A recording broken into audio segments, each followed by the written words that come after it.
बाबाजी और हुजूर महाराज जी की प्यारी संगत जी, राधा स्वामी जी, स्वागत है आपका हमारे चैनल भजन मार्गम में। संगत जी, क्या आप मानेंगे कि सुबह उठते ही बोले गए कुछ शब्द आपकी पूरी जिंदगी की दिशा बदल सकते हैं?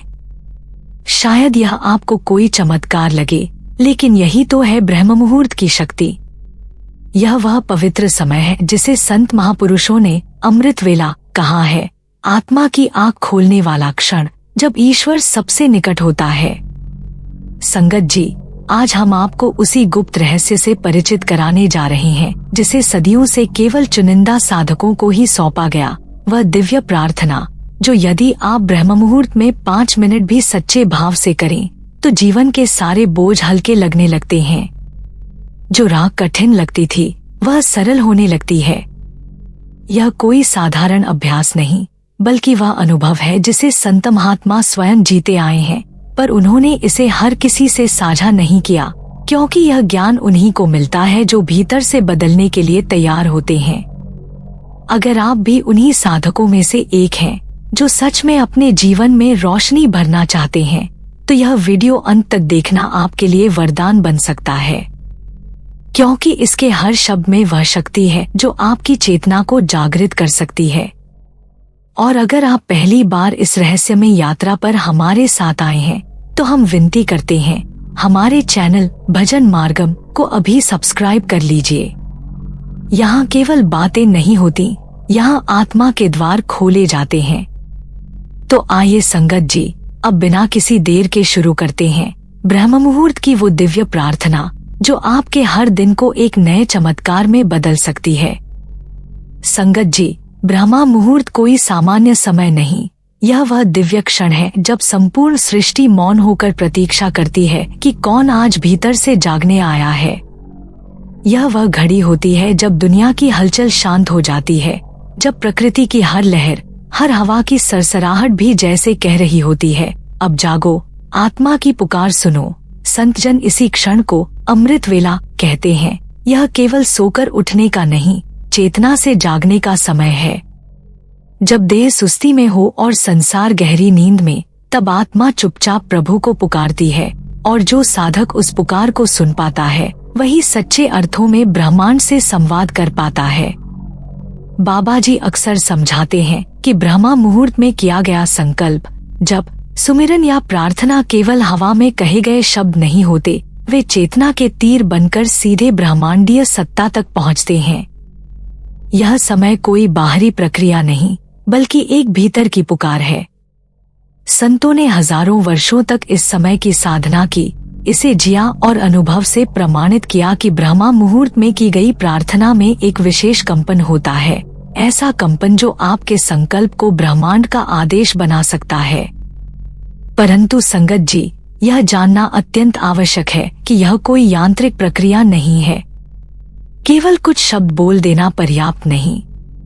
यह प्रार्थना तब फलित होती है जब उसमें सच्चा भाव, गहराई से उठी पुकार और आत्मा का समर्पण होता है। जैसे कोई माँ अपने बच्चे की भूख की पुकार को बिना कहे पहचान जाती है, वैसे ही ब्रह्मांड उस साधक की पुकार को पहचानता है जो ब्रह्म मुहूर्त में अपने सारे मोह, इच्छाएं और भय त्याग कर केवल एक भाव से प्रभु को याद करता है। बाबा जी कहते हैं, प्रार्थना का असर शब्दों में नहीं, आपके भाव में होता है। जब मन एकाग्र हो, हृदय निर्मल हो और आत्मा सच्चे प्रेम से भरी हो, तब कोई भी प्रार्थना खाली नहीं लौटती। इसलिए यह जानना जरूरी है कि ब्रह्म मुहूर्त की प्रार्थना क्या कोई निश्चित प्रक्रिया है, क्या कुछ विशेष मंत्र ही कहने हैं? नहीं संगत जी, यह समय उस प्रेम की भाषा बोलता है जिसे आत्मा जानती है। यह प्रार्थना तभी जागती है जब हम अपने भीतर के मौन में उतरते हैं। अब प्रश्न है, कैसे करें यह प्रार्थना? क्या यह कोई विशेष विधि से जुड़ी है? क्या केवल नियमितता काफी है या उसके साथ कोई गहराई भी आवश्यक है? चलिए आगे हम यही समझेंगे, ब्रह्म मुहूर्त में की जाने वाली वह दिव्य प्रार्थना कैसी होनी चाहिए जिससे जीवन में सच्चा परिवर्तन आए। संगत जी, प्रार्थना केवल शब्दों की एक श्रृंखला नहीं होती, वह एक दिव्य ऊर्जा है जो आपके भीतर के भाव से आकार लेती है। संतों की वाणी कहती है, भाव बिनु भक्ति न हुई, प्रभु प्रेम बिना नहीं कोई। अर्थात भाव के बिना न भक्ति फलीभूत होती है और न ही प्रभु का प्रेम प्राप्त होता है। यही कारण है कि बाबा जी हमें बार बार समझाते हैं कि प्रार्थना का प्रभाव इस बात पर नहीं होता कि आप क्या कह रहे हैं, बल्कि इस पर होता है कि आप कैसे कह रहे हैं, किस भावना, किस समर्पण और किस आंतरिक स्थिति से कह रहे हैं। विशेषकर ब्रह्मा मुहूर्त में, जब मन का झरना एकदम शांत होता है, विचारों की हलचल थमी होती है और चेतना अपने सबसे शुद्ध रूप में होती है, तब किया गया एक भी भावपूर्ण उच्चारण ब्रह्मांड के सूक्ष्मतम स्तरों तक प्रतिध्वनित हो जाता है।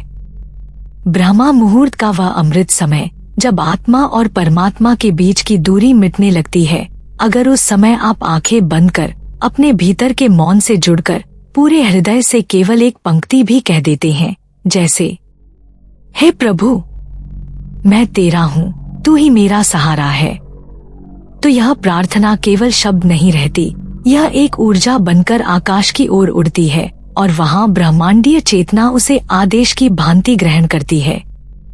बाबा जी कहते हैं कि उस समय बोले गए वचन बीज के समान होते हैं, जो ब्रह्मांड की भूमि में बो दिए जाते हैं। और जब आप उस बीज को अपने विश्वास, सुमिरन और सेवा से सींचते हैं, तो समय आने पर वही बीज अंकुरित होकर आपके जीवन में परिवर्तन के रूप में प्रकट होता है।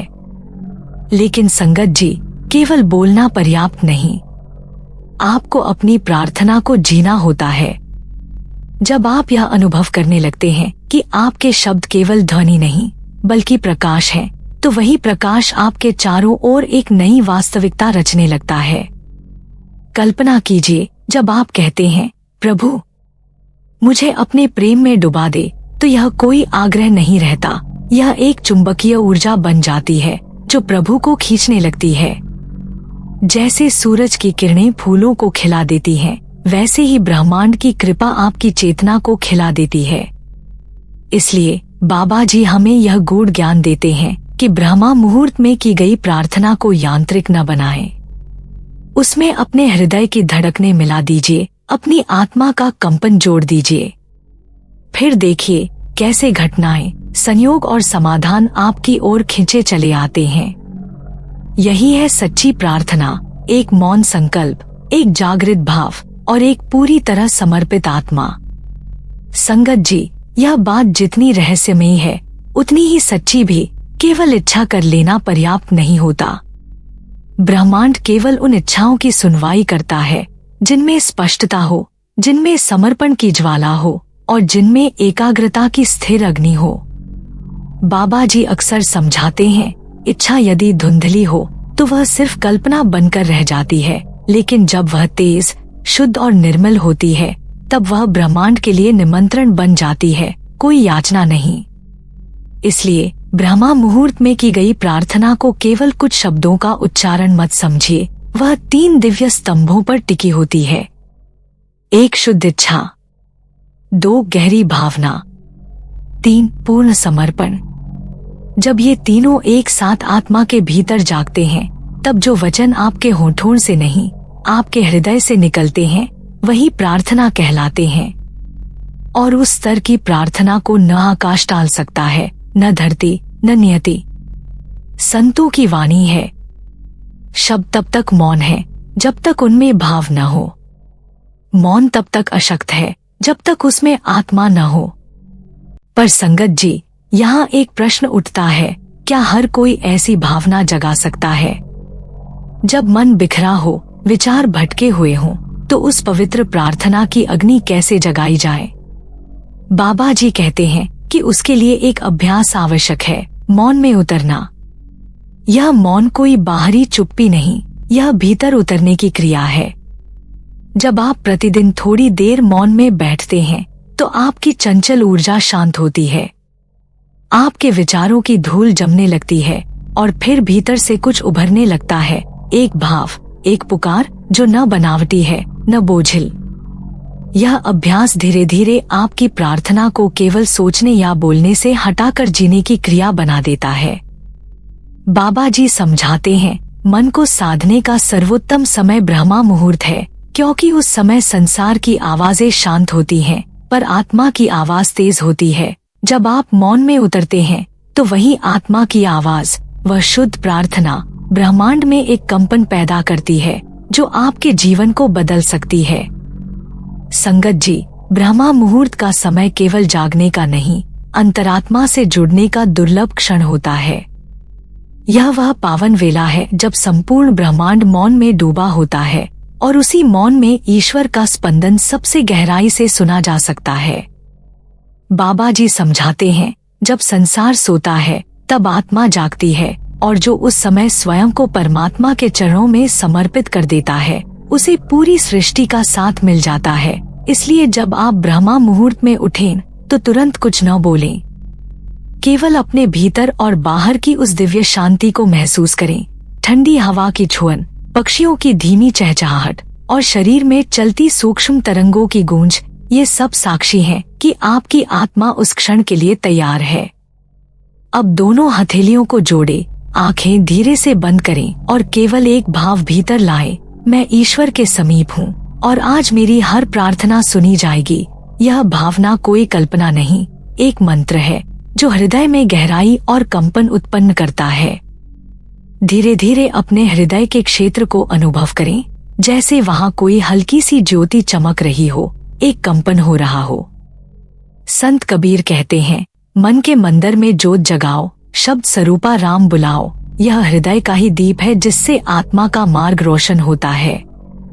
अब उसी भाव में एक गहरी सांस लें और उसे छोड़ते हुए एक संक्षिप्त लेकिन शक्ति से भरा मंत्र कहें, हे प्रभु, मुझे अपने प्रकाश से भर दो। यह केवल वाणी नहीं होनी चाहिए, इसे पूरा अनुभव कीजिए।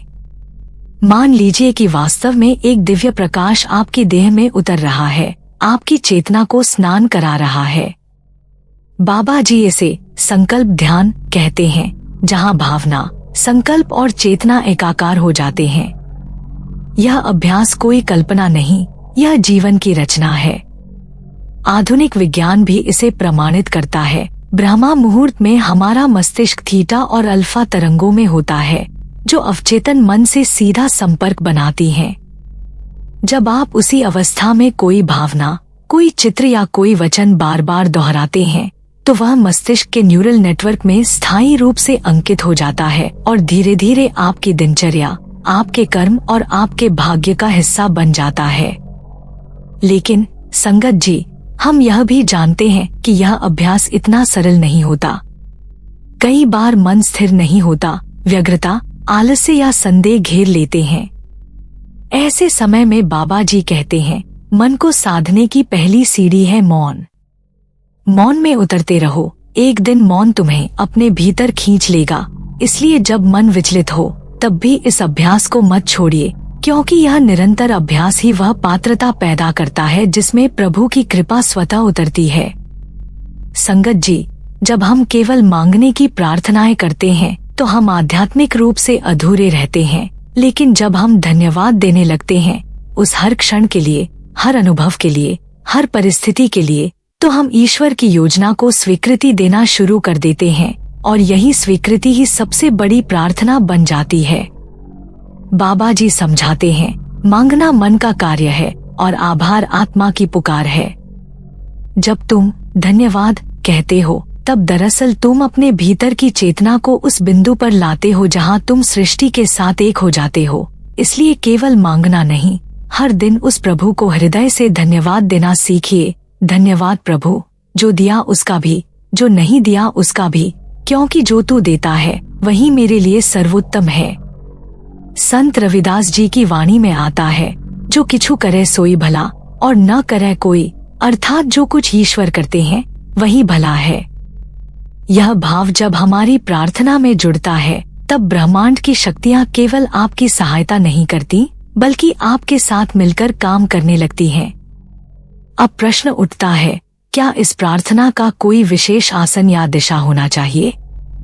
प्राचीन ऋषियों ने बताया है कि पूर्व दिशा, जहां से सूर्य की पहली किरण धरती को छूती है, चेतना के सबसे शक्तिशाली स्पंदनों से युक्त होती है।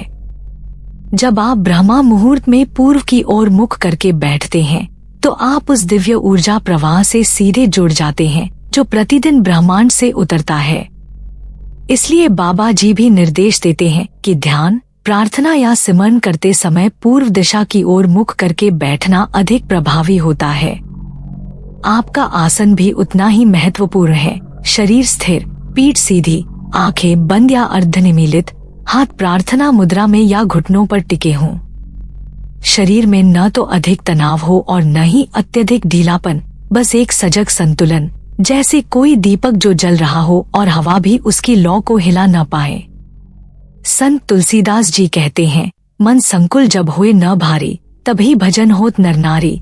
अर्थात जब शरीर और मन में संतुलन होता है तभी सच्चा भजन या प्रार्थना घटती है। प्रार्थना में शब्द भी महत्वपूर्ण हैं, लेकिन उससे भी अधिक महत्वपूर्ण है भाव। चाहे आप कहें, हे प्रभु तेरा तुझको अर्पण, क्या लागे मेरा, या धन्यवाद प्रभु मुझे जो दिया उसका भी और जो न दिया उसका भी, यदि यह शब्द हृदय से निकले तो वे केवल ध्वनि नहीं, चेतना बन जाते हैं। बाबा जी कहते हैं, शब्दों की नहीं, हृदय की भाषा प्रभु सुनता है। इसीलिए जब आप प्रार्थना करें तो उसे अनुभव करें, उसकी तरंग को अपनी नसों में बहते हुए महसूस करें और ऐसा माने कि ब्रह्मांड उसी क्षण आपकी पुकार सुन रहा है। तो संगत जी, जब अगली बार आप ब्रह्मा मुहूर्त में उठें, पूर्व दिशा की ओर मुख करें, एक संतुलित और सजग आसन लें और हृदय से धन्यवाद कहें, तब आप देखेंगे कि प्रार्थना अब केवल एक क्रिया नहीं रही, बल्कि एक दिव्य संवाद बन गई है, जिसमें आपकी आत्मा और ब्रह्मांड मिलकर नई वास्तविकता की रचना कर रहे हैं। संगत जी, जब हम मंत्र शब्द सुनते हैं तो अक्सर हमारे मन में किसी चमत्कारी जादू या रहस्यमयी शक्ति की छवि बनती है, परंतु सच्चाई इससे कहीं गहरी और दिव्य है। बाबा जी समझाते हैं कि मंत्र कोई टोनाटोटका नहीं, यह चेतना का एक कंपन है, शब्दों में समाया हुआ प्रकाश है जो आत्मा को परमात्मा से जोड़ता है। ऋषियों ने जब मंत्रों की खोज की थी तो वह केवल ध्वनि की रचना नहीं थी, बल्कि उन्होंने दिव्यता की उन आवृत्तियों को सुना था जिन पर आत्मा ईश्वर से जुड़ती है। जब आप ब्रह्मा मुहूर्त की गहन निस्तब्धता में बाबा जी द्वारा प्रदत्त नाम का श्रद्धापूर्वक जाप करते हैं, वह आपके भीतर एक दिव्य स्पंदन पैदा करता है जो आपके सूक्ष्म शरीर को ब्रह्मांडीय चेतना के महासागर से जोड़ देता है। संत कबीर साहिब कहते हैं, शब्दे ही शिव मारा, शब्दे ही पार उतारा, यानी शब्द ही हमें बंधन से छुड़ाता है और वही शब्द हमें परम लक्ष्य तक पहुंचा देता है। इसलिए मंत्र का उच्चारण मात्र ध्वनि नहीं, साधना है। यदि आप किसी विशेष इच्छा या उद्देश्य के लिए प्रार्थना कर रहे हैं तो उसे संकोच या भ्रम में न कहें। बाबा जी सिखाते हैं कि प्रार्थना केवल याचना नहीं होनी चाहिए, बल्कि उसका भाव ऐसा हो जैसे वह पूरी हो चुकी है। हे प्रभु, मैं शांति और प्रेम को अनुभव कर रहा हूँ, इसके लिए तेरा आभार। इस भाव में शक्ति है, क्योंकि यह मांगने की नहीं, स्वीकारने की भाषा है और ब्रह्मांड को स्पष्टता और निश्चय प्रिय है। कुछ विशेष शब्द जैसे शांति, प्रकाश, करुणा, प्रेम, ये कोई सामान्य ध्वनियां नहीं है, ये चेतना की तरंगे हैं। जब आप ब्रह्मा मुहूर्त में इन शब्दों का उच्चारण करते हैं तो आप अपने चारों ओर एक सूक्ष्म ऊर्जा क्षेत्र ऑरा बना देते हैं जो दिन भर आपके विचारों, भावनाओं और व्यवहार को ऊंचाई प्रदान करता है। यह ऊर्जा धीरे धीरे आपके आसपास की नकारात्मकता को शांत कर आपके भीतर की चेतना को उस स्तरीय कंपन में बनाए रखती है जो संतुलन, पवित्रता और दिव्यता से भरा होता है। संत तुलसीदास जी कहते हैं, जब तब व्रत दान कर, मन क्रम वचन सुधार, अर्थात केवल शब्दों का उच्चारण नहीं, परंतु मन, वाणी और कर्म की शुद्धता से ही मंत्र प्रभावशाली होता है। लेकिन संगत जी, मंत्र का एक गहरा रहस्य और भी है, वह है उसकी प्रतिध्वनि, यानी उसकी नियमितता और दोहराव। जब आप प्रतिदिन एक ही समय, विशेषकर ब्रह्मा मुहूर्त में, एक ही मंत्र को एक ही भावना से दोहराते हैं तो वह कंपन अस्थायी नहीं रहता, वह स्थायी हो जाता है। बाबा जी कहते हैं कि नियम से बोया गया बीज ही फल देता है, यूं ही कभी कभी बोना केवल प्रतीक्षा ही बढ़ाता है। जब प्रार्थना नियमित होती है तो वह कंपन हमारी चेतना की मूल आवृत्ति में उतरने लगता है, और यही वह क्षण होता है जब मंत्र केवल शब्द नहीं रहता, वह हमारा अनुभव, हमारा जीवन बन जाता है। तो संगत जी, ब्रह्मा मुहूर्त में उच्चारित किया गया मंत्र यदि भाव, स्पष्टता और समर्पण के साथ हो तो वह केवल प्रार्थना नहीं, ब्रह्मांड के साथ एक जीवंत संवाद बन जाता है। यह संवाद आपके जीवन की दिशा बदल सकता है, भीतर से भी और बाहर से भी। संगत जी, प्रार्थना तब एक गहन आत्मिक साधना बन जाती है जब उसे प्रतिदिन एक ही समय, एक ही स्थान और एक ही भाव के साथ दोहराया जाए। यह केवल शब्दों का खेल नहीं, बल्कि चेतना के स्तर पर उत्पन्न होने वाली एक कंपन है जो धीरे धीरे ब्रह्मांड के लय से तालमेल बिठाने लगती है। यही वह है जिसे वेदों में ऋतु चक्र साधना कहा गया है, एक ऐसा अभ्यास जो ब्रह्मांडीय रचना की लय में बहता है।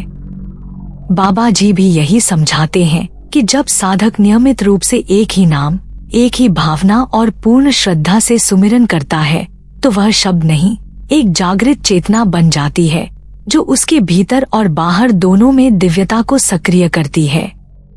संत कबीर साहिब ने फरमाया, जब मैं था तब हरि नहीं, अब हरि है मैं नाही। सब अंधियारा मिट गया जब दीपक देखा माही, अर्थात जब आत्मा की आंखें भीतर की ओर मुड़ी तब ईश्वर की सच्ची उपस्थिति प्रकट हुई। जब आप प्रतिदिन प्रार्थना को उसी समय और उसी स्थिरता से दोहराते हैं तो मस्तिष्क के न्यूरॉन पैटर्न उसे गहराई से आत्मसात करने लगते हैं। यह कोई अंधविश्वास नहीं, बल्कि आध्यात्मिक विज्ञान है। बाबा जी बार बार यह सिखाते हैं कि भावना ही प्रार्थना की आत्मा है। मान लीजिए आपने कहा, हे प्रभु मुझे शांति दो, परंतु उस क्षण आपके भीतर अशांति, क्रोध या निराशा का भंवर चल रहा है, तो यह प्रार्थना केवल मुख से निकली ध्वनि रह जाती है, उसका कोई कंपन नहीं बनता। लेकिन जब आप थोड़ी देर आंखें मूंदकर भीतर यह अनुभव करते हैं कि मैं शांत हूँ, मैं प्रभु के प्रकाश से घिरा हूँ, तो वही शब्द भीतर की गहराई से निकलते हैं। यह शब्द नहीं, आत्मा की पुकार बन जाते हैं। संत रविदास जी की वाणी में आता है, मन चंगा तो कठौती में गंगा, यानी जब भाव शुद्ध हो जाए तो छोटी सी जगह भी पवित्र तीर्थ बन जाती है। ऐसे ही यदि भावनाएं सच्ची हों तो प्रार्थना कोई स्थान या शब्दों की मोहताज नहीं रहती, वह अंतरिक्ष में गूंजती है। प्रभु तक पहुंचने के लिए जरूरी है कि हम शब्दों से पहले मौन में उतरें। बाबा जी कहते हैं, पहले भाव को भीतर महसूस करो, फिर उसे शब्द दो, क्योंकि बिना भाव के शब्द मृत होते हैं। जब तक अंदर से प्रार्थना की आग न जले तब तक शब्दों से कोई चमत्कार नहीं होता। इसलिए प्रत्येक दिन की शुरुआत एक क्षण मौन से करें, ना कुछ सोचें, ना कुछ बोलें, केवल अनुभव करें। जब वह भाव भीतर उठे, जब आत्मा खुद बोलने लगे, तभी धीरे धीरे उसे शब्द दें। यही सच्ची प्रार्थना है, यही आत्मा की पुकार है, और यही वह शक्ति है जो ब्रह्मांड को भी आंदोलित कर सकती है। संगत जी, ब्रह्मा मुहूर्त में की गई प्रार्थना का विशेष प्रभाव इस कारण होता है क्योंकि उस समय पृथ्वी, सूर्य और आपकी आत्मा की तरंगे एक अद्वितीय संतुलन में होती हैं। यह संतुलन लगभग 96 मिनट तक रहता है, जब सूर्योदय से पहले वातावरण में तमस, अंधकार धीरे धीरे लुप्त हो जाता है और सत्य जागृत होने लगता है। यही वह समय होता है जिसे देवयान काल कहा गया है। इस समय ब्रह्मांडीय ऊर्जा और देवताओं की चेतना का हमारे साथ सीधा संवाद स्थापित होता है, क्योंकि इस समय वातावरण में एक विशेष प्रकार की सूक्ष्मता और शांति होती है। बाबा जी ने भी इस समय के महत्व को रेखांकित करते हुए कहा है कि जब ब्रह्मा मुहूर्त में हम प्रार्थना करते हैं तो हमारे शब्द और भावनाएं ब्रह्मांड की सूक्ष्म तरंगों से गूंज उठती हैं। यह समय हमारे भीतर और बाहर की चेतना को एक साथ जोड़ता है, और जब हम इस संतुलन को महसूस कर भगवान से जुड़ने की प्रार्थना करते हैं तो वह ब्रह्मांड में शक्ति का संचार करता है। संत तुकाराम जी की वाणी में यह बात कुछ इस प्रकार व्यक्त होती है, प्रभु की भक्ति सच्ची तब होती है जब हम प्रभु के समक्ष शुद्ध आत्मा से प्रस्तुत होते हैं, और वह समय होता है जब सर्वस्व समर्पण और शांति से जुड़े होते हैं। जब इस समय का उपयोग हम अपनी प्रार्थना के लिए करते हैं तो यह एक ऐसे अदृश्य मार्ग की तरह काम करता है जो हमें ईश्वर के करीब ले आता है। ब्रह्मा मुहूर्त में हमारी चेतना और ब्रह्मांड की सूक्ष्म शक्तियाँ एक दिशा में एकत्रित होती हैं और इसी संतुलन में हमारी प्रार्थना का प्रभाव कई गुना बढ़ जाता है। इसलिए बाबा जी के अनुसार यदि हम इस समय को ध्यानपूर्वक और श्रद्धा से अपनाते हैं तो हमारे शब्द और भावनाएं उस ब्रह्मांडीय शक्ति से जुड़ने का एक माध्यम बन जाती हैं, जो हमारे जीवन में सकारात्मक बदलाव और शांति की लहर लेकर आती है।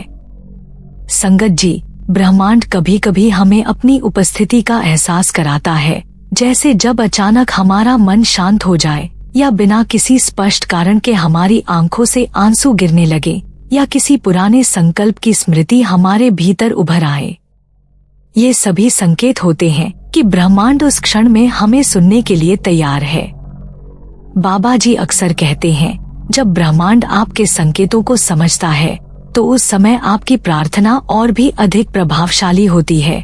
उस क्षण में यदि हम मौन में उतरकर अपनी पूरी श्रद्धा और ध्यान से एक प्रार्थना भी करते हैं तो वह हमारी आत्मा तक पहुंचती है और हमारे भाग्य में सकारात्मक परिवर्तन ला सकती है। लेकिन यहाँ एक महत्वपूर्ण प्रश्न उठता है, क्या प्रार्थना केवल कुछ मांगने का नाम है? क्या यह केवल हमारी इच्छाओं को पूरा करने का एक माध्यम है या फिर प्रार्थना का कोई और गहरा उद्देश्य भी होता है? प्रायः जब हम प्रार्थना करते हैं तो हमारा उद्देश्य कुछ पाना, किसी परेशानी से मुक्ति प्राप्त करना या अपनी किसी इच्छा की पूर्ति करना होता है। लेकिन संतों ने प्रार्थना को केवल इच्छाओं की अभिव्यक्ति से कहीं अधिक माना है। वे इसे आत्मा की यात्रा का एक महत्वपूर्ण साधन मानते हैं, जो हमें हमारे भीतर के दिव्य से जोड़ता है। संत तुकाराम जी की वाणी में कहा गया है, प्रार्थना में केवल मांगने का कार्य नहीं होता, बल्कि यह आत्मा के शुद्धिकरण का एक मार्ग है जो हमें ब्रह्मा से जोड़ता है। आर्षियों ने प्रार्थना को एक सेतु माना जो मनुष्य को देवत्व से जोड़ता है। यह वह पुल है जिसके द्वारा हम अपनी आत्मा के उच्चतम स्तर पर पहुंच सकते हैं और अपनी इच्छाओं को न केवल ब्रह्मांड से बल्कि अपनी स्वयं की अंतरात्मा से साक्षात्कार कर सकते हैं। प्रार्थना का यह गहरा उद्देश्य हमें न केवल बाहरी भौतिक लाभ बल्कि आंतरिक शांति और दिव्यता की प्राप्ति की ओर भी मार्गदर्शन करता है। इस प्रकार जब हम प्रार्थना करते हैं तो हमें केवल बाहरी परिणामों की अपेक्षा नहीं करनी चाहिए, बल्कि यह एक साधना है, एक यात्रा है जो हमें अपने वास्तविक स्वरूप और ब्रह्मा के साथ एकाकार करने की दिशा में ले जाती है। संगत जी, प्रार्थना के 3 स्तरों की व्याख्या हमारे जीवन की यात्रा और आत्मा की गहरी अनुभूति को दर्शाती है। बाबा जी कहते हैं, प्रार्थना में हर स्तर का महत्व है और हर स्तर हमें एक कदम और करीब ले जाता है ईश्वर के साथ हमारे एकत्व की ओर। पहले स्तर पर हम अपनी इच्छाओं को व्यक्त करते हैं।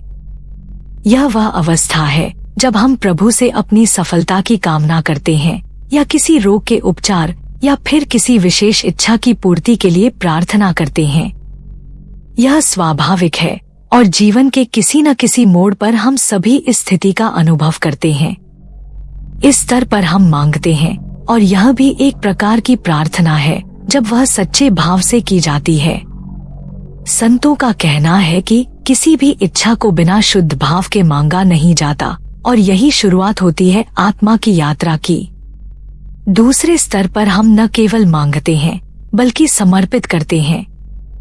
यह वह अवस्था है जब हम कहते हैं, हे प्रभु, जो तू चाहे वही हो, जो हो रहा है वह तेरी ही इच्छा है, मुझे उसे समझने और सहने की शक्ति दे। यहाँ हमारी भावना और प्रार्थना हमारी स्वीकृति का रूप धारण कर लेती है। अब हम ईश्वर के नियंत्रण को स्वीकार करते हैं और हमारी प्रार्थना हमारे नियंत्रण से बाहर होकर उसकी इच्छा में समाहित हो जाती है। यह उस समय की तरह है जब एक नदी अपने मार्ग को छोड़कर समुद्र के समक्ष समर्पित हो जाती है।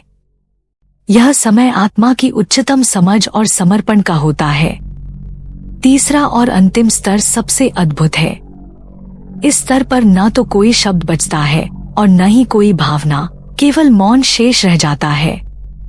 यह वह प्रार्थना है जो बिना बोले होती है और जिसमें मैं और तू का भेद मिट जाता है। संत कबीर जी ने इसे इस प्रकार व्यक्त किया है, गुरु बिना ज्ञान कहाँ, गुरु से जो पाया सो पाया। अर्थात यह वह अवस्था है जब हम अपने अस्तित्व की पूर्णता को अनुभव करते हैं। यहाँ प्रार्थना आत्मा की पुकार बन जाती है, जो किसी विशेष उद्देश्य से नहीं बल्कि अपने सच्चे स्वरूप को पहचानने के लिए होती है। इस स्तर पर हम ईश्वर के साथ एकाकार हो जाते हैं और वही प्रार्थना हमारे अस्तित्व का हिस्सा बन जाती है, जिसमें किसी प्रकार का कोई विभाजन नहीं रहता। संगत जी, तीसरे स्तर तक पहुंचने के लिए केवल भावना और समर्पण ही पर्याप्त नहीं होते, बल्कि इसके लिए गहन साधना की आवश्यकता भी होती है। बाबा जी हमेशा कहते हैं, प्रार्थना की शक्ति और उसकी गहराई तभी प्रकट होती है जब उसे निरंतर अभ्यास, शुद्धता और समर्पण के साथ जोड़ा जाता है। यही वह समय है जब एक साधक की यात्रा प्रारंभ होती है। भावना स्वयं में एक अत्यंत महत्वपूर्ण पहलू है, लेकिन जब उसे साधना के साथ जोड़ते हैं तो वह एक उच्च स्तरीय अनुभव का रूप ले लेती है। संतों ने कहा है, भावनाओं से रहित साधना सिर्फ एक आदत बन जाती है, लेकिन जब यह आत्मा की गहराई से निकलती है तो वही प्रार्थना सच्ची साधना बन जाती है। इस स्तर पर हम देखते हैं कि केवल शब्दों और भावनाओं से प्रार्थना नहीं की जाती, बल्कि यह एक नियमित अभ्यास और गहरी साधना का परिणाम होती है। आर्षियों ने बताया है कि सच्ची प्रार्थना तभी फलित होती है जब वह नियमितता, मौन और आत्मा की गहराई से जन्म लेती है। प्रार्थना का उद्देश्य केवल शब्दों का उच्चारण नहीं है, बल्कि वह एक मानसिक और आत्मिक अभ्यास है, जिसे नियमित रूप से, शांतिपूर्ण मन से और गहरी समर्पण की भावना से किया जाता है। बाबा जी कहते हैं, जो साधक प्रार्थना को अपनी दिनचर्या का हिस्सा बनाता है, वही प्रार्थना उसके जीवन में स्थिरता और शांति लाती है। साधना के रूप में कुछ विशेष कदम होते हैं जो इस यात्रा को सशक्त बनाते हैं, जैसे नियमित रूप से ब्रह्मा मुहूर्त में जागना, मौन साधना में समय बिताना, ध्यान और समर्पण के साथ प्रार्थना करना और अपने विचारों को शुद्ध रखना। यह साधनाएं सामान्य लग सकती हैं, लेकिन इनका प्रभाव असाधारण होता है। जैसे एक दीपक का छोटे से कंदील में जलना धीरे धीरे पूरे वातावरण को रोशन करता है, वैसे ही एक साधक की निरंतर साधना और प्रार्थना पूरे जीवन को आलोकित करती है। इसलिए यदि हम सच्चे प्रार्थना के तीसरे स्तर तक पहुंचना चाहते हैं, तो हमें केवल भावना और समर्पण से ही नहीं, बल्कि अपनी साधना में निरंतरता और शुद्धता जोड़नी होगी। जिस प्रकार समुद्र में बूंद का योगदान महत्व रखता है, वैसे ही हर दिन की साधना हमें हमारे उद्देश्य के और करीब लाती है। यही संतों की शिक्षा है। संगत जी, अक्सर यह देखा जाता है कि लोग प्रार्थना करते हैं, साधना में नियमितता बनाए रखते हैं, लेकिन फिर भी उन्हें ऐसा महसूस होता है कि उनकी प्रार्थना का उत्तर नहीं मिल रहा है। इस स्थिति में मन में निराशा आना स्वाभाविक है और कभी कभी तो यह संदेह भी उत्पन्न होता है कि क्या वास्तव में ईश्वर हमारी सुनते हैं। लेकिन महर्षियों ने इसे गहराई से समझाया है और उनके अनुसार प्रार्थना का फल न मिलने के कई कारण हो सकते हैं। सबसे पहला कारण है चंचल चित्त।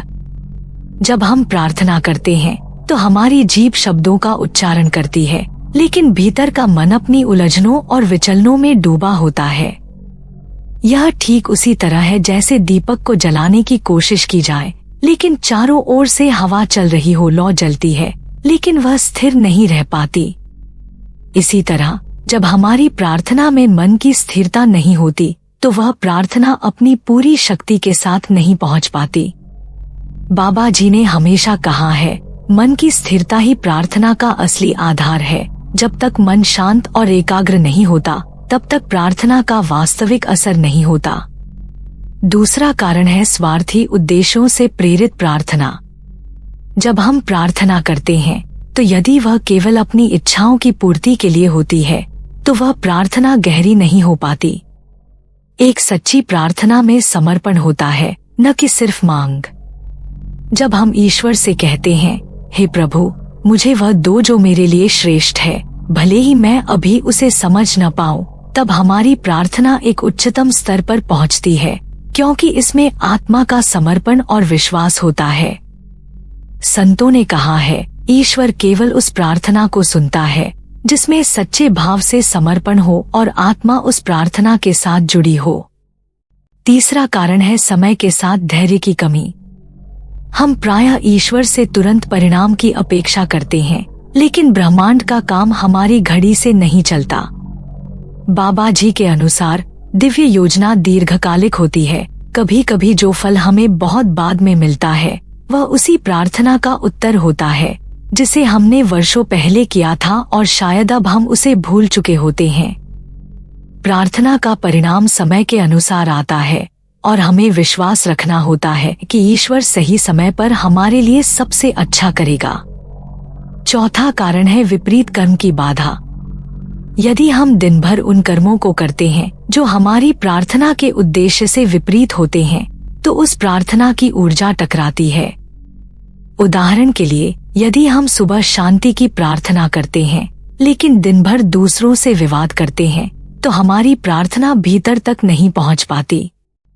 संतों ने कहा है, प्रार्थना को केवल शब्दों से नहीं बल्कि कर्मों से भी पुष्ट करना होता है। जब हमारे कर्म और शब्द एक रूप होते हैं तब हमारी प्रार्थना का असर होता है।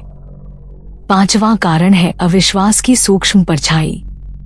बाहर से भले ही हम कहें कि हमें विश्वास है, लेकिन भीतर एक संदेह या डर होता है, क्या सच में मेरी प्रार्थना सुनी जा रही है?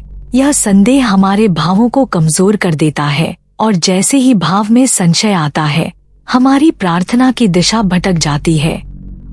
बाबा जी कहते हैं, ईश्वर भावों को देखते हैं और जब भाव में संशय होता है तो वह कंपन टूट जाता है। अंतिम कारण है आत्मा का न जुड़ना। जब तक हम प्रार्थना को केवल शब्दों और भावनाओं तक सीमित रखते हैं, तब तक वह केवल एक मानसिक क्रिया बनकर रह जाती है। लेकिन जब हमारी प्रार्थना में हृदय, आत्मा और चेतना तीनों जुड़ जाते हैं, तो वह प्रार्थना ब्रह्मांड के मूल तक पहुंच जाती है। यह प्रार्थना तब पूरी होती है जब हमारी आत्मा उसमें पूरी तरह से निहित होती है और वह ईश्वर से सीधा संवाद करती है। संतों ने इसे आत्मा की पुकार कहा है और जब यह पुकार सच्ची होती है तो वह कभी भी असफल नहीं होती। इसलिए यदि हमारी प्रार्थना का उत्तर नहीं मिल रहा है तो हमें आत्ममंथन करना चाहिए और इन कारणों पर ध्यान देना चाहिए। बाबा जी हमेशा कहते हैं, जब तक प्रार्थना में मन, शब्द और आत्मा का सामंजस्य नहीं होता, तब तक हम सही दिशा में नहीं बढ़ पाते। संगत जी, कुछ साधकों की प्रार्थनाएं तुरंत फलित हो जाती हैं और कुछ साधक वर्षों तक इंतजार करते हैं। यह एक ऐसा प्रश्न है जो हर साधक के मन में कभी न कभी उठता है, क्या ईश्वर पक्षपाती हैं? क्या वह किसी की प्रार्थना को तुरंत सुन लेते हैं और किसी को वर्षों तक चुपचाप प्रतीक्षा करवाते हैं? नहीं संगत जी, ईश्वर कभी भी पक्षपाती नहीं होते। उनका उत्तर हमारे भावों के साथ साथ हमारी तैयारी पर भी निर्भर करता है। कल्पना कीजिए, आप बीज बोते हैं और उसी दिन फल की आशा करते हैं। क्या यह संभव है? बीज को समय चाहिए, उसे सही भूमि, जल और प्रकाश की आवश्यकता होती है।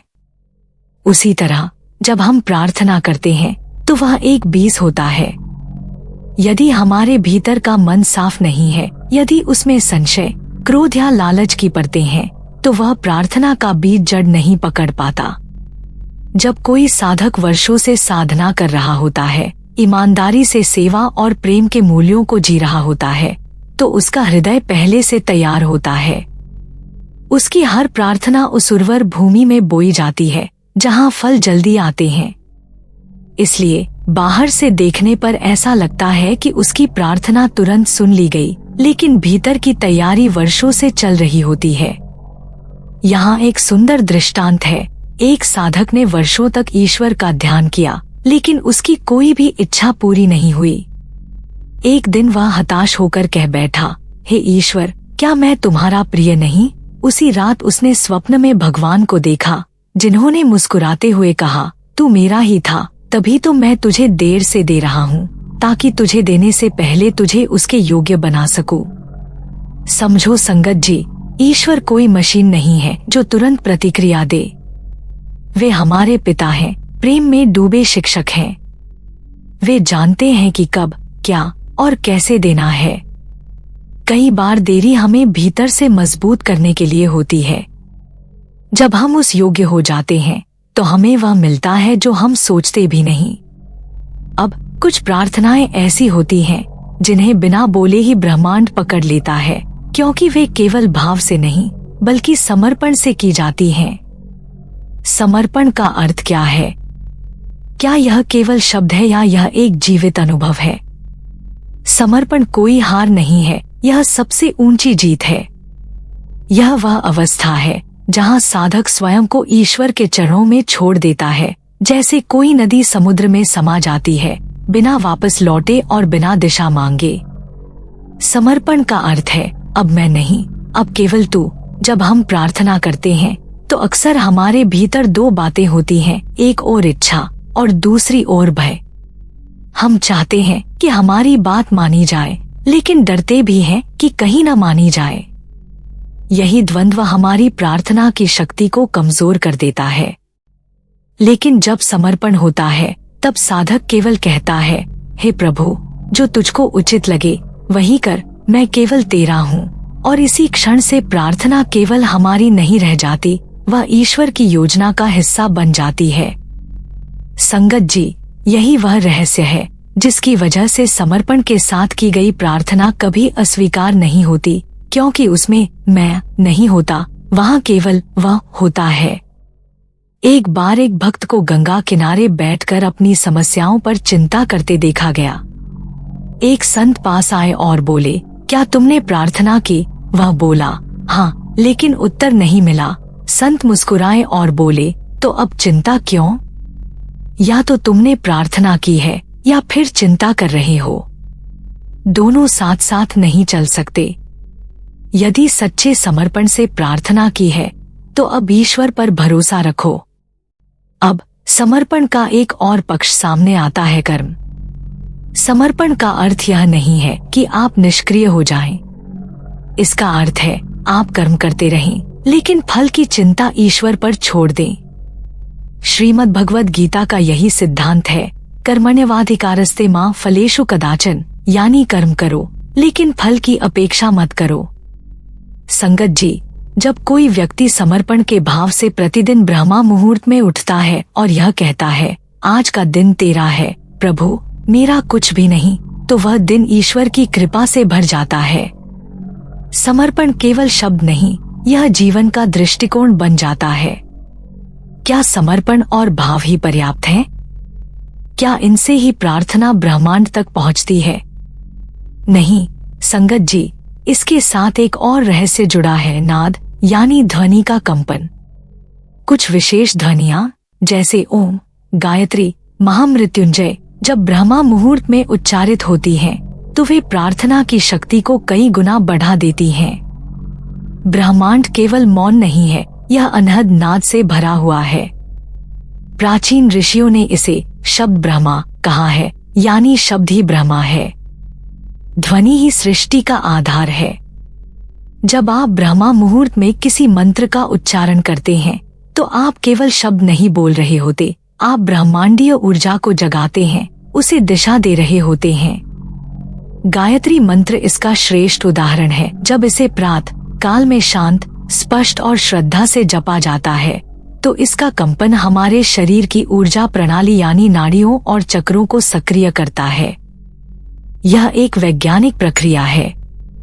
उच्चारण की ध्वनि, लय और उसका कंपन मस्तिष्क की तरंगों को स्थिर करता है और उसे ब्रह्मांडीय चेतना से जोड़ता है। ध्वनि का प्रभाव केवल बाहर नहीं बल्कि भीतर भी होता है। जब आप ओम का उच्चारण करते हैं तो आपकी रीढ़ की हड्डी से लेकर मस्तिष्क तक हल्का कंपन फैलता है, जो ध्यान की अवस्था को सहज बनाता है। यह कंपन आपको ईश्वर की उपस्थिति का अनुभव कराता है। यही कारण है कि सभी धर्मों में मंत्रों का उपयोग होता है, चाहे वह ओम नमः शिवाय हो, अल्लाहु अकबर हो या अवरिया, हर एक में एक विशेष तरंग छिपी होती है जो आत्मा को ऊपर उठाती है। लेकिन मंत्र तभी प्रभावी होते हैं जब उनके साथ भाव, ध्यान और एकाग्रता जुड़ी हो।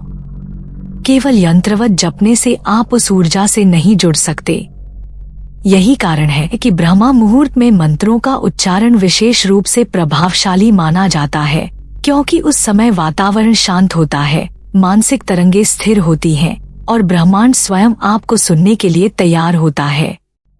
संगत जी, यह वह समय होता है जब पृथ्वी, सूर्य और आकाश के बीच कंपन इतने सम होते हैं कि आपकी साधना सीधे उस सूक्ष्म क्षेत्र में प्रवेश करती है जहां ब्रह्मांडीय ऊर्जा सक्रिय होती है। संगत जी, ध्यान वह दिव्य सेतु है जो हमें शब्दों की सीमा पार कर उस परम मौन तक पहुंचाता है जहां प्रार्थना की आत्मा वास्तव में जीवित होती है। जब हम प्रार्थना करते हैं तो वह एक संवाद होता है। हम कुछ कहते हैं, कुछ मांगते हैं, लेकिन जब हम ध्यान में उतरते हैं तो यह संवाद मौन हो जाता है और शेष रह जाता है केवल अनुभव। यह अनुभव ही वह स्थान है जहां ईश्वर की उपस्थिति सबसे अधिक गहराई से महसूस होती है। ब्रह्मा मुहूर्त यह केवल मंत्रों का समय नहीं, बल्कि वह शुभ घड़ी है जब संपूर्ण प्रकृति ध्यान में होती है। पक्षी अभी जागे नहीं, वायुमंडल स्थिर होता है और मन स्वाभाविक रूप से शांत। यह समय साधक को ब्रह्मांड से जोड़ने का श्रेष्ठ अवसर प्रदान करता है। ध्यान में प्रवेश का सबसे सरल द्वार है सांस। जब हम अपनी सांसों को गिनते हैं, उन्हें महसूस करते हैं, तो हम शरीर, विचारों और इच्छाओं से धीरे धीरे अलग होने लगते हैं। इस गहन मौन में उतरकर प्रार्थना अब एक क्रिया नहीं रह जाती, हम स्वयं प्रार्थना बन जाते हैं। ऋषियों ने इस स्थिति को ध्यान योग कहा, जहां मन, प्राण और आत्मा एक ही केंद्र पर टिक जाते हैं। ध्यान केवल आंखें बंद करना नहीं, बल्कि अपनी समस्त ऊर्जा को भीतर समेटना है। और जब हम उस केंद्र पर स्थित होते हैं जहां केवल मैं और तू, केवल साधक और प्रभु शेष रहते हैं, तब कोई भी संकल्प, चाहे वह छोटा हो या बड़ा, ब्रह्मांड तक पहुंच जाता है। अब वह केवल इच्छा नहीं रहती, वह चेतन ऊर्जा बन जाती है। संगत जी, ध्यान की इस स्थिति में की गई प्रार्थना सूक्ष्म कंपन बनकर हमारे विचारों से निकलती है और जीवन की घटनाओं को आकार देने लगती है। संयोग, अवसर, लोग, सब कुछ हमारी उसी आंतरिक शांति से जुड़कर प्रकट होने लगता है। लेकिन क्या केवल ध्यान में बैठना पर्याप्त है? नहीं, इसे गहन और प्रभावशाली बनाने के लिए आवश्यक है एक और साधना, मौन की साधना। ऋषियों ने इसे मौन व्रत या मौन ध्यान कहा है। यह केवल चुप रहने का नाम नहीं, बल्कि भीतर के शोर, विचारों, स्मृतियों, भावनाओं को शांति में लीन कर देने की अवस्था है। इस मौन में, संगत जी, हम प्रभु से कुछ कहने नहीं जाते, हम सुनने जाते हैं। ब्रह्मा मुहूर्त में जब संसार की ध्वनियां मौन होती हैं, तब ब्रह्मांड की ऊर्जा को स्पष्ट रूप से ग्रहण किया जा सकता है। मौन का अभ्यास ईश्वर से संवाद का द्वार खोलता है। ऋषि याज्ञवल्क्य ने कहा, जिस क्षण मन शून्य होता है, वही आत्मा ईश्वर से संवाद करती है। इस मौन में की गई प्रार्थना प्रश्न नहीं रहती, वह स्वयं उत्तर बन जाती है। संगत जी, मौन को साधने के लिए किसी विशेष आसन की आवश्यकता नहीं, बस शांत बैठ जाइए, सांसों पर ध्यान दीजिए, विचारों को बिना रोकटोक जाने दीजिए। यही है वह दिव्य प्रक्रिया जिसे ईश्वर का उत्तर कहा जा सकता है।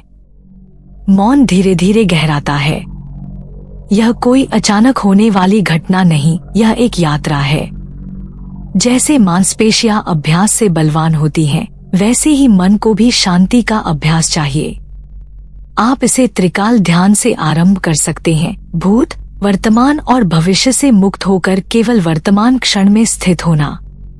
आंखें बंद कीजिए, शरीर को स्थिर कीजिए और 3 बातों पर ध्यान दीजिए, सांस का आना, सांस का जाना और इसके बीच का मौन। जब विचारों का प्रवाह रुकता है, तो भीतर से एक अद्भुत ऊर्जा जागती है। यही चेतना है जिसे अंतःकरण कहा गया है। इसके पश्चात एक प्राचीन लेकिन अत्यंत शक्तिशाली विधि है, नाद योग। ब्रह्मा मुहूर्त में जब चारों ओर शांति हो, तब कानों को भीतर मोड़िए, आपको एक सूक्ष्म ध्वनि सुनाई देगी, जैसे घंटी, झंकार या गूंज। यही वह नाद है जो आत्मा की गहराई से उत्पन्न होता है। इस पर ध्यान केंद्रित करने से मन स्वतः शांत हो जाता है और यह मौन एक दिव्य द्वार बन जाता है। जब यह मौन स्थिर हो जाता है तब उसके भीतर उत्पन्न अनुभव अद्वितीय होते हैं। आंतरिक शांति, उत्तर, संकल्पों की पूर्ति और एक दिव्य आत्मविश्वास। लेकिन संगत जी, क्या केवल बैठना ही पर्याप्त है? नहीं, भीतर की भावना ही वह माध्यम है जो ईश्वर तक हमारी प्रार्थना को पहुंचाती है। दीपक बिना तेल के नहीं जलता, वैसे ही मौन बिना भावना के निष्प्रभावी होता है। सबसे पहली भावना है समर्पण। जब आप ब्रह्मा मुहूर्त में मौन में बैठें तो यह भाव रखें, हे प्रभु, मैं कुछ मांगने नहीं, केवल जुड़ने आया हूँ। तू दे या न दे, तेरा धन्यवाद। यह भाव प्रार्थना को वह शक्ति देता है जो ब्रह्मांडीय ऊर्जा को आकर्षित कर लेती है। दूसरा भाव है श्रद्धा। संगत जी, श्रद्धा वह चाबी है जिससे ईश्वर की दिव्यता की तिजोरी खुलती है। जब हम प्रार्थना करते हैं तो यह आवश्यक है कि हमारे भीतर यह अडिग विश्वास हो, जो कुछ मैं मांग रहा हूँ वह मुझे अवश्य मिलेगा, और यदि अभी नहीं तो किसी श्रेष्ठ समय पर, और यदि वह भी नहीं तो समझो कुछ और अधिक कल्याणकारी मेरी ओर आ रहा है। यही श्रद्धा व आत्मिक बल है जो हमारी चेतना को संदेह से मुक्त कर दिव्यता से जोड़ देती है। संगत जी, मौन में उतरने का अर्थ केवल चुप बैठना नहीं है। यह तो उस अंतर्यात्रा का आरंभ है जहां हम केवल ईश्वर से नहीं बोलते, हम स्वयं ईश्वर की बात को सुनते हैं। और इस संवाद को गहराई देने के लिए श्रद्धा के साथ साथ करुणा भी उतनी ही आवश्यक है। जब हमारी प्रार्थना केवल अपने लिए नहीं बल्कि समष्टि के लिए होती है, जब हम अपने साथ साथ दूसरों के दुख, तकलीफ और कल्याण के लिए भी ईश्वर से जुड़ते हैं, तब वह प्रार्थना एक दिव्य कंपन में बदल जाती है। संत तुकाराम ने बहुत सुंदर कहा है, जो केवल अपने लिए मांगता है वह भिखारी है, जो सबके लिए मांगता है वह संत है। ऐसी करुणा जब श्रद्धा और समर्पण के साथ मौन में बैठती है तो वह मौन ईश्वर को आकर्षित करता है। तब हमारी प्रार्थना शब्द नहीं, एक जीवन तरंग बन जाती है जो समय, दूरी और हर बाधा को पार करके ब्रह्मांडीय ऊर्जा तक पहुंच जाती है। संगत जी, एक प्रश्न यह भी उठता है, क्या यह भाव केवल सुबह ब्रह्मा मुहूर्त में ही जागृत रहें, या क्या दिन भर भी इसे जीवित रखा जा सकता है? यही तो असली साधना है।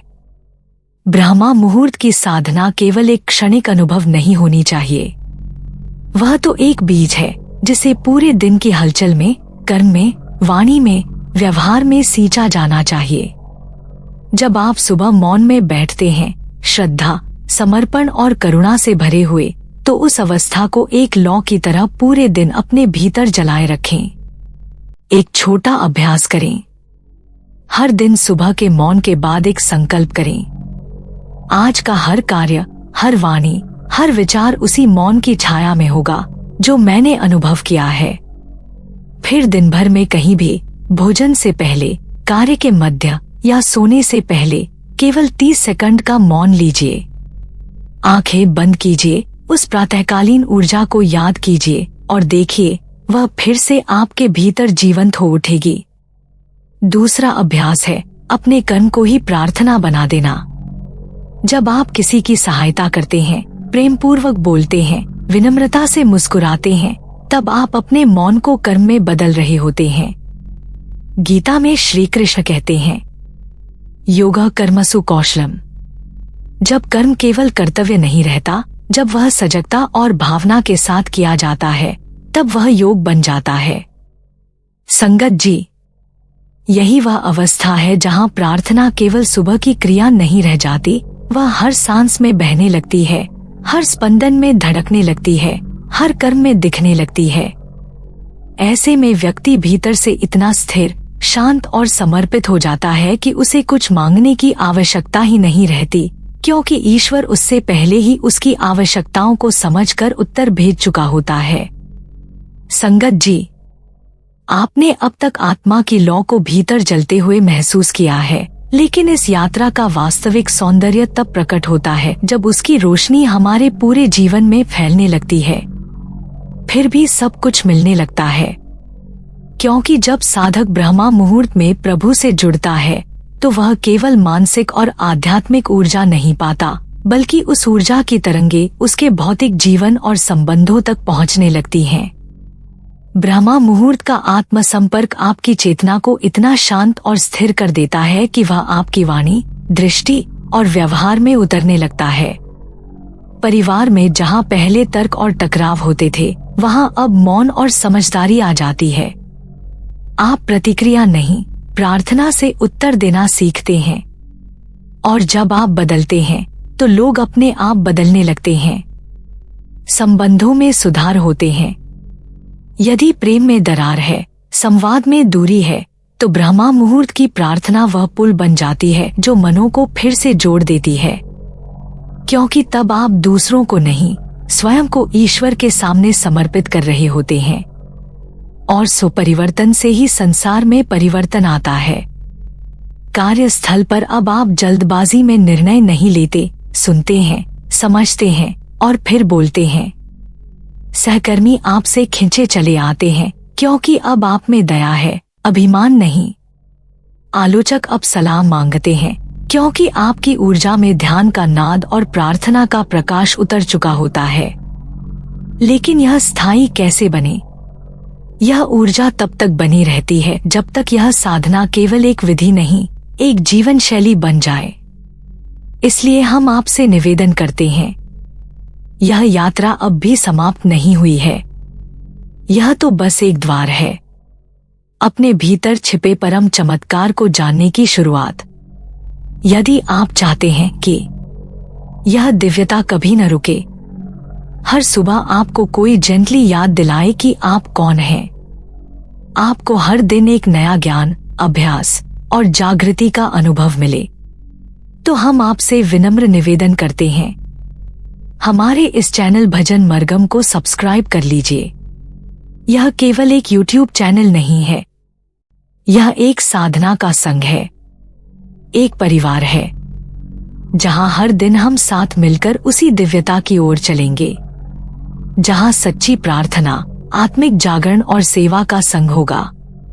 संगत जी, इस वीडियो को अंत तक देखने के लिए आपका धन्यवाद। राधा स्वामी जी।